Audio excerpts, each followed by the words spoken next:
আজ ঘুম ভাঙলো অন্যরকম এক সকালে। ফেসবুকে নিজের একটা পুরনো ভিডিও দেখছিলাম আনমনে। কত স্মৃতি, কত হাসি। হঠাৎ একটা কমেন্টে চোখ আটকে গেল। কেমন আছিস ছোট ভাই? এই দুটো শব্দ যেন 8 বছরের দূরত্ব বুঝিয়ে এক লোহমাই আমার সামনে ভাইকে এনে দাঁড় করালো। বুকের ভেতরটা ধক করে উঠলো। 8 বছর, কত ঈদ, কত পুজো, কত জন্মদিন নীরবে কেটে গেছে। কতবার ইচ্ছে হয়েছে ছুটে যায় জড়িয়ে ধরি, কিন্তু দূরত্ব, বাস্তবতা সব যেন অদৃশ্য দেওয়াল তুলে রেখেছিল আমাদের মাঝে। ভাইয়ের সেই কমেন্টটা যেন সেই দেওয়াল একটা ছোট্ট করা নাড়ল। মনে পড়ে ছোটবেলার ভাই আমার সাথে ফুটবল খেলতো বাজার পাড়া মাঠে। আমার হয়ে বাবার কাছে মিথ্যে বলতো যাতে আমি আরেকটু বেশি খেলতে পারি। আমার কোনো মন খারাপ হলে মজার গল্প শুনিয়ে হাসাতো এবং রাতে দুষ্টামি করে ভয় দেখাতো। যখন লেবু বাগানে সেই রাস্তা দিয়ে রাতে বাসায় ফিরতাম, ভাই তখন সাদা কাপড় পরে বসে থাকতো ভয় দেখানোর জন্য।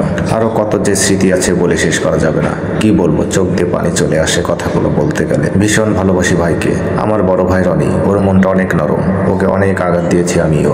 তাই আজকে ভাই তোকে খুব মিস করি। আমার ভুলগুলো মাফ করে দিস ভাই।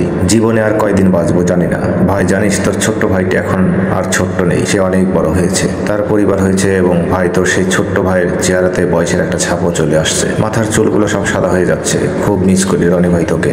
ভাই আমার জীবনের বড় স্বপ্নগুলো তুই পূরণ করতে একটা সময়, মনে আছে ভাই? আমার জীবনের বড় স্বপ্নগুলো তুই পূরণ করতি একটা সময়, মনে আছে ভাই? আমার একটা মোটরসাইকেলের শখ ছিল, তুই কিনে দিয়েছিলি। আর কত স্বপ্ন বলে শেষ করা যায় না।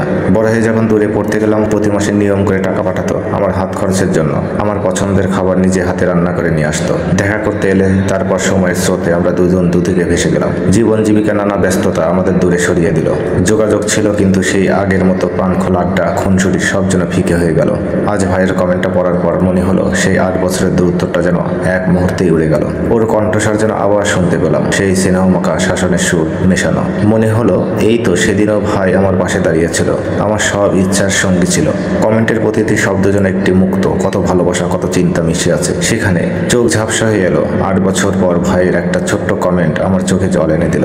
এই জল শুধু কষ্টের নয়, এই জল ভালোবাসার, গভীর অনুভূতির। ভাই হয়তো জানেও না ওর একটা ছোট্ট কমেন্ট আমার মনে কতটা ঢেউ তুলেছে। মনে হচ্ছে এখনই সব দূরত্ব গুছিয়ে ওর কাছে ছুটে যাই, জড়িয়ে ধরে বলি, ভাইয়া তোমাকে অনেক মিস করি। ফেসবুকের ওই ছোট্ট কমেন্ট বক্সটা যেন আমাদের দুজনের মধ্যে এক নতুন দিগন্ত খুলে দিল।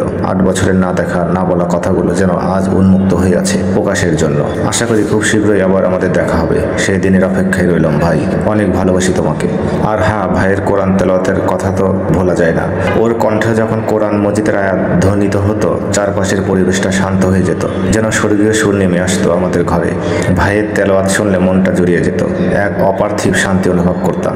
এখনো কানে বাজে সেই সুর, সেই আবেগ। 8 বছর পর ভাইয়ের এই ছোট্ট পুস্তকটা শুধু একটা কুশল জিজ্ঞাসা নয়, এর মধ্যে লুকিয়ে আছে অগণতি না বলা কথা, জমে থাকা ভালোবাসা। সত্যি রক্তের সম্পর্ক এমনই হয়। দূরত্ব হয়তো শরীরকে আলাদা করে দেয়, কিন্তু মনের টান সবসময় অটুট থাকে। ভাই হয়তো জানেও না ওর একটা সাধারণ কমেন্ট আমার হৃদয়ে কতটা আলোড়ন তুলেছে। মনে হচ্ছে সময়ের সমস্ত বাধা অতিক্রম করে এখনই ওর কাছে ছুটে যাই। সেই পুরোনো দিনের মতো ওকে জড়িয়ে ধরে বলি, ভাইয়া তোমার কণ্ঠের সেই তেলাওয়াত আমার আজও শান্তি এনে দেয়। তোমাকে অনেক ভালোবাসি, অনেক মিস করি। ফেসবুকের এই ছোট্ট কমেন্ট বক্সটা আজ সত্যি এক নতুন দিগন্ত উন্মোচন করলো।